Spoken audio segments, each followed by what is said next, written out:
Assalamualaikum warahmatullahi wabarakatuh.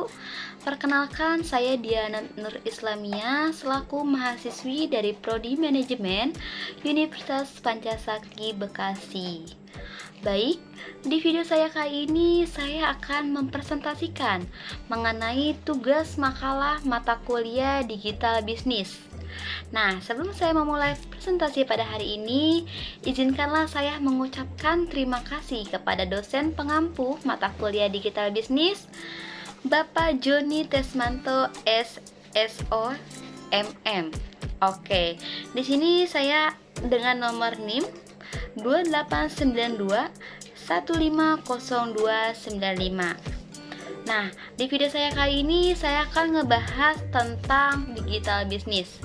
Seperti teman-teman mahasiswa ketahui bahwa digital bisnis di era sekarang itu sangat penting sekali ya teman-teman.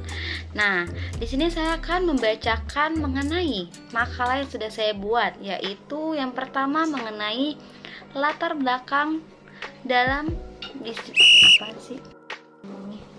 Bab 1, pendahuluan.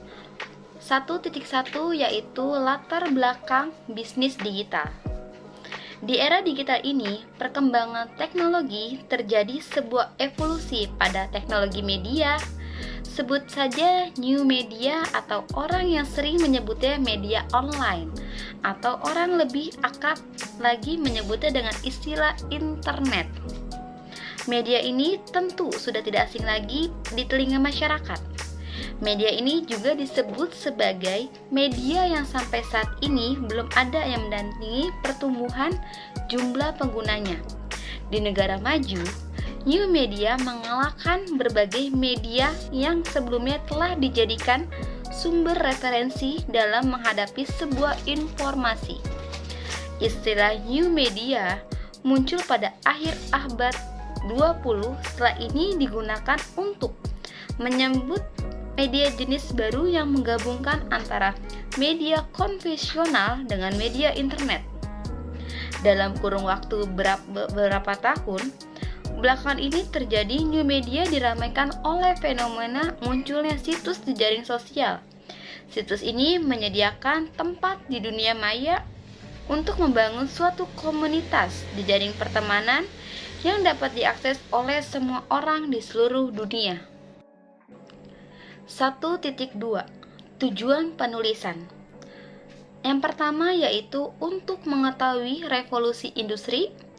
Yang kedua untuk mengetahui transformasi digital dan perkembangan bisnis digital di Indonesia.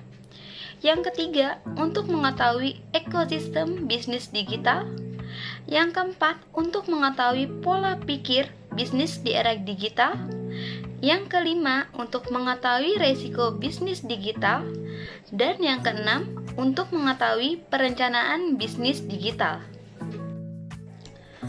Bab 2, yaitu mengenai pembahasan. Oke, di sini saya akan ngebahas tentang tujuan penulisan. Langsung aja yuk kita next selanjutnya, yaitu mengenai 2.1, revolusi industri 4.0.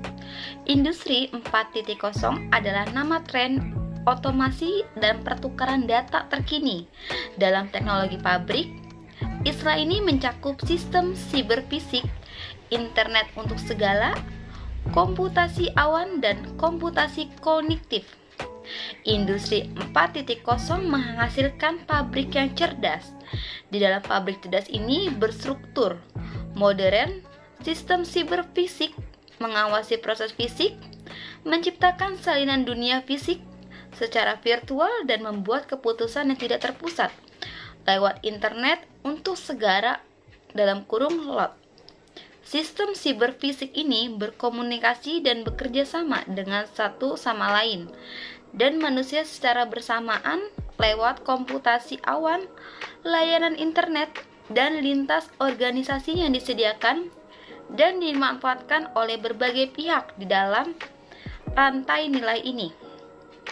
Pengusulan mengklaim industri 4.0 akan mempengaruhi bidang terutama 1. Model layanan dan bisnis. 2. Keandalan dan produktivitas kelanjutan. 3. Keamanan, TI atau perusahaan seperti sistematik, Kikso, dan Pinca Security sudah mulai membahas masalah keamanan load. 4. Keamanan mesin. 5. Penjualan pabrik. 6. Siklus hidup produk. 7. Industri manufaktur. 8. Rantai nilai industri. 9. Pendidikan dan skill pekerja. 10. Faktor sosial ekonomi. 11. Peragaan industri. 12. Sebuah artikel yang menerbitkan pada tahun 2016 menunjukkan bahwa industri 4.0 mungkin memiliki efek menguntungkan bagi negara berkembang seperti India. 2.2. Transformasi digital dan perkembangan bisnis digital di Indonesia. Transformasi digital atau digital transformation atau disingkat DX memiliki banyak definisi. Bergantung dari kaidah ilmunya, kali ini kita menyempitkan bahasanya menjadi transformasi digital dalam bisnis.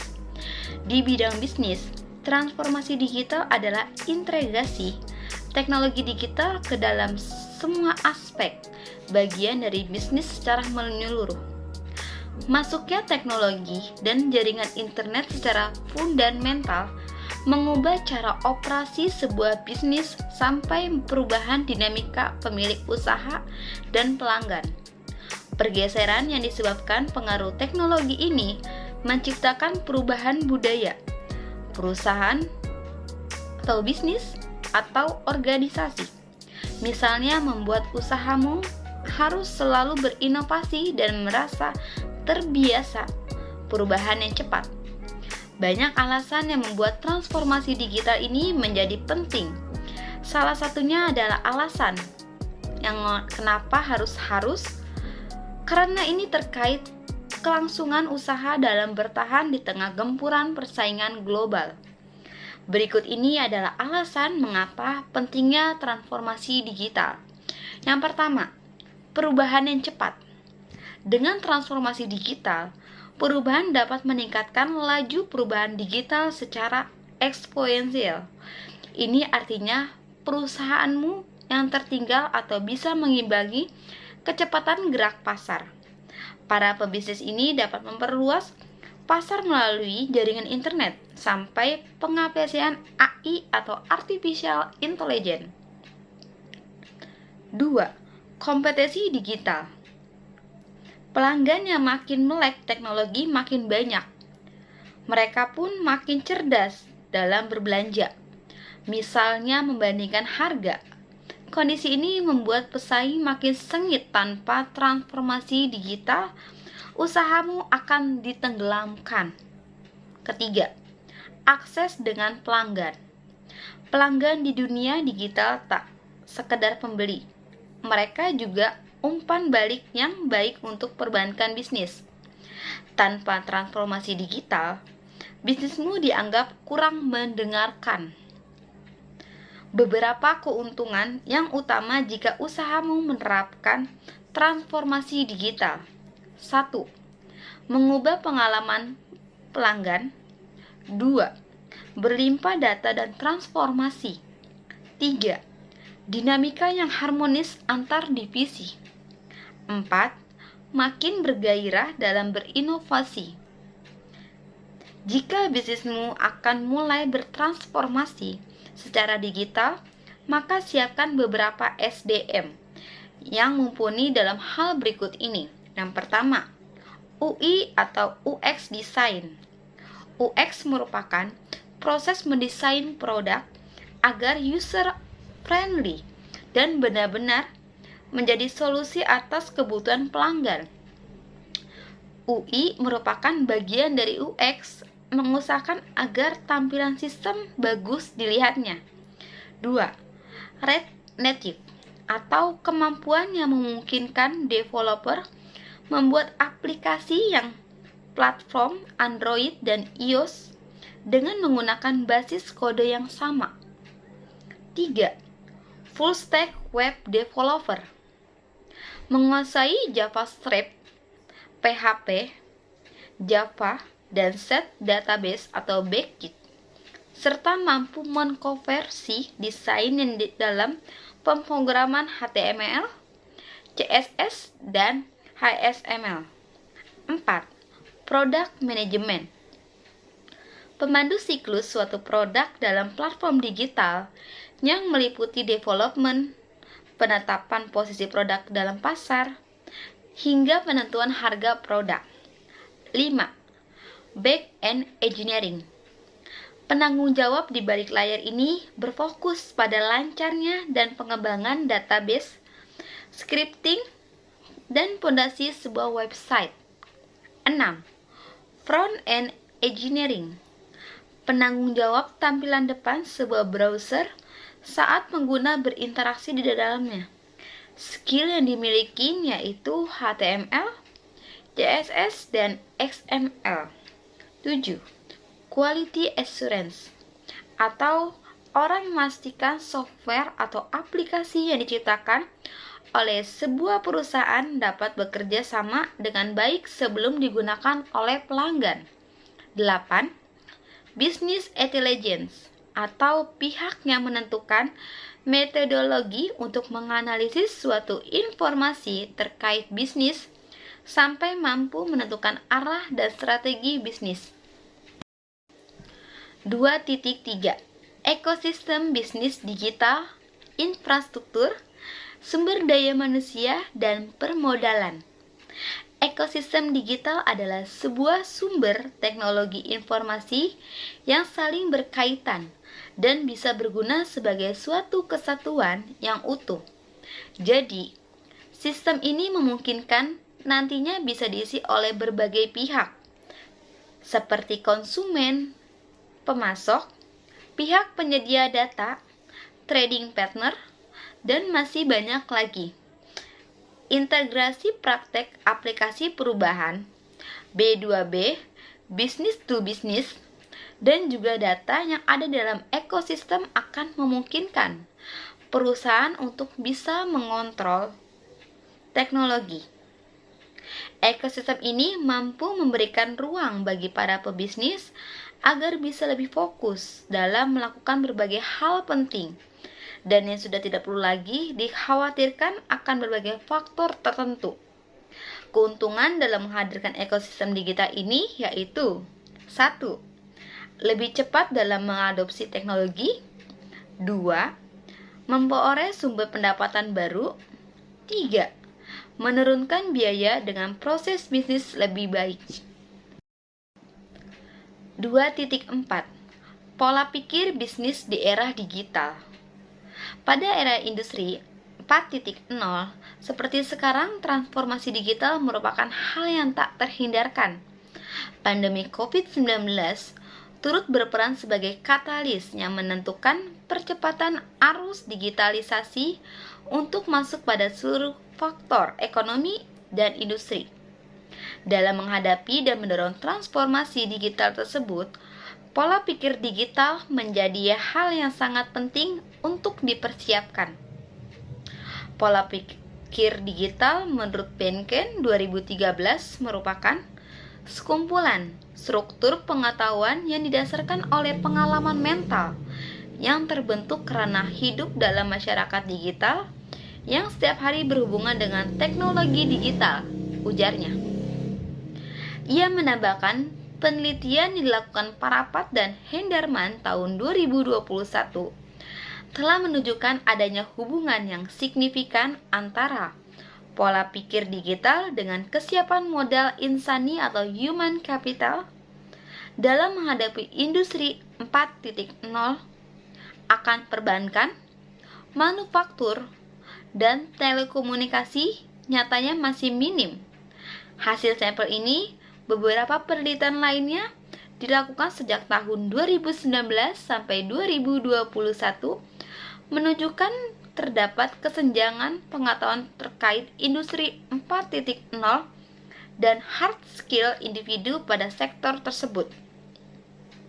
Komponen kognitif atau pengetahuan dapat ditingkatkan melalui peran aktif individu dalam literasi digital melalui sumber multimedia, program knowledge, sharing, pelatihan bertema digital, teknologi, IT, maupun konteks lain terkait industri 4.0 atau bahkan dengan mengambil program pendidikan singkat.